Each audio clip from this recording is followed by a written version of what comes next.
The time is 0100. It is September 10th, 2011. The near 200-foot-long ship, the MV Spice Islander 1, is sailing for Pemba Island, Tanzania. The ferry is making her way north through the Zanzibar archipelago. She is heavily overloaded with passengers. She is designed to only carry up to 654 and 45 crew. She is carrying potentially as many as 2,400 passengers.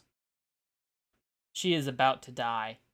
It will come suddenly, swiftly, and the result will be one of the highest death tolls in a peacetime maritime disaster, right up there with the ranks of the Titanic. In the tranquil blue, peaceful water you see on screen, thousands of people are going to experience hell. She sails out of sight around an island, and she will never be seen again, nor will hundreds of those she is carrying. A high death toll, hubris, and avoidable tragedy all combine to lead some to refer to this as a modern Titanic. This is the MV Spice Islander 1 disaster. The ferry was put back into service all the way back in 1967. She was 196 feet long, her beam was 37 feet, and she displaced 836 gross registered tons. She could carry a capacity of 645 passengers and 45 crew. Her propulsion was a screw propeller, and she could reach knots of 11.5. And her call sign was HQWZ7. She was originally built in Greece, and her original owner is unknown. She then changed hands and ownership throughout the decades until she finally was sold to her final owners in 2005 and renamed the Spice Islander 1. 2 years after finding her final owners in 2007, she encountered an issue when en route from Oman to Tanzania. On this trip, she had no passengers, and it was just off the Somali coast when contaminated fuel caused her engines to shut down. The USS Stout responded to the distress call and provided her with new fuel, food, and water for her crew, and she successfully resumed her voyage. The USS James E. Williams also responded and was on standby during this. Only this was the single hiccup she would ever be known for, but the ferry was only a few years away now from disaster. The ferry continued to make her runs through the gorgeous blue waters around Tanzania and the Zanzibar archipelago, and it was here in this gorgeous place that disaster would strike her.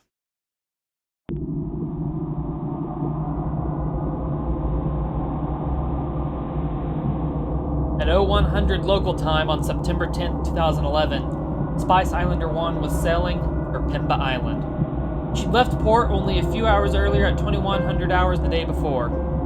She was heading north through the Zanzibar archipelago carrying cargo and heavily overloaded with passengers. Exact numbers are not known for how many people were on board, but it is possible that she was overloaded from anywhere to only a few hundred to being overloaded by several thousands, many of whom were returning home from a holiday. And she was top-heavy because of all of this. Only a few hours after she left, she suddenly lost engine power, and then she capsized. It was sudden, likely from being off balance from being so top-heavy, and the engines failing was the catalyst. It must have happened quickly, and since it happened at night, initial rescue efforts were hampered. Out of between 800, the initial estimate for what the ferry was carrying, to the 2,470 people an investigation later suggested were on board, 620 people survived, 40 of whom were seriously injured, and anywhere between 1,300 to 1,500 people died. Only 240 bodies were recovered, and thousands were never found at all. Several other ferries came in and assisted the survivors, who were taken to Stone Town and Zanzibar City. On September 11th of that year, 3 days of mourning were commenced. And the Zanzibar Minister of State said, quote, "The government will take stern measures against those found responsible for this tragedy, in accordance with the country's laws and regulations." End quote. Unfortunately, the MV Spice Islander 1 was not an isolated incident, and in fact, it was one that we potentially could have saw coming. And it wasn't the last either. Another ferry, the MV Skagit, sank with a loss of 150 people less than a year after the Spice Islander disaster, and she was also overloaded, but not to the extent the Spice Islander was.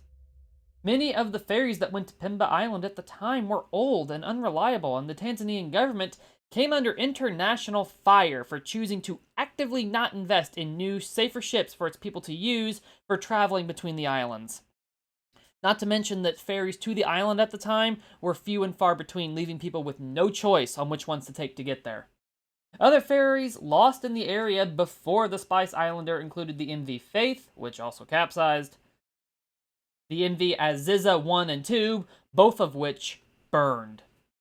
They were all unreliable ferries or cargo transports that the Tanzanian people were forced to use to get between the islands. The MV Spice Islander 1, due to the high death toll, was the one that finally got the world's attention to the problem. Pictures of the Zanzibar police carrying the bodies of children out of the water spread across the internet, along with more pictures of people clinging to makeshift rafts in the water, whatever could float, mattresses, tables, wood, anything. This wasn't the last time we'd see pictures like that either. It happened again in 2018, and the pictures were much the same. One picture I saw from this later event, the infamous one in which a man was found in an air pocket inside the ship days after it sank, showed a woman crying on the sand next to a body bag. Inside of it was her sister. Zanzibar authorities announced shortly after the loss of the Islander 1 that they would cover the funerals for all those who died in the sinking. What do you think of all this? Honestly, I could do a whole video on each of these ferries and the problems that they all shared, but that is a video for another time. For now, tell me what you think about this just unneeded, worthless, just totally preventable disaster. And I'm going to wrap this one up. So yeah, just tell me what you think. Would you like to see a video on those other ferries? Let me know.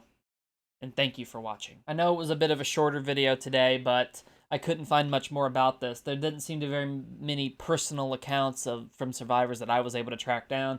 If any of you know of any, let me know also in a comment, and I will absolutely do a follow-up and tell some of those specific stories, but I couldn't find any of them myself. Alright, with that, that really is the end. Thank you for watching once again.